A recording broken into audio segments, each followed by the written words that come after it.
जिस तरीके से एक महिला सांसद को बदनाम किया गया एक सांप्रदायिकता के आधार पे, ये बिल्कुल गलत है और इसके खिलाफ हम लोग अपना आवाज उठा रहे हैं। पार्टी की कोई भी विचारधारा हो, राजनीतिक स्तर पर हमारी अलग विचारधारा हो, पर हमको लगता है कि महिलाओं को अपने सम्मान के लिए एकजुट रहना चाहिए। और सबसे ज्यादा शर्म की बात है कि अखिलेश यादव जी ने अपनी राजनीति को, अपनी सियासत को बचाने के लिए अपनी पत्नी के लिए भी उन्होंने आवाज नहीं उठाया। जिस तरीके से शायद रजनी जी ने डिम्पल यादव जी के बारे में बोला है वो बिल्कुल भी एक्सेप्टेबल नहीं है और उसके खिलाफ हम लोग अपनी आवाज उठा रहे हैं। तो जिस तरह से बयान आया है, समाजवादी पार्टी चूंकि समर्थन नहीं कर रही है, कोई वक्तव्य नहीं दे, इसलिए एनडीए के सांसद उनके समर्थन में आए हैं।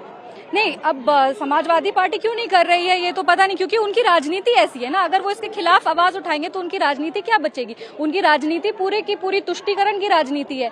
अब अगर वो अपनी ही लीडर के लिए आवाज उठाएंगे, उसमें भी अगर उनका वोट बैंक डैमेज हो जाएगा, तो आप समझिए कि अपने नेता के लिए भी ये लोग आवाज उठाने को तैयार नहीं है। इसीलिए एनडीए हमेशा नारी सम्मान में है। वो किसी भी राजनीतिक विचारधारा के हो, नारी का सम्मान सर्वश्रेष्ठ है और नारी का सम्मान के लिए एनडीए हमेशा खड़ा है।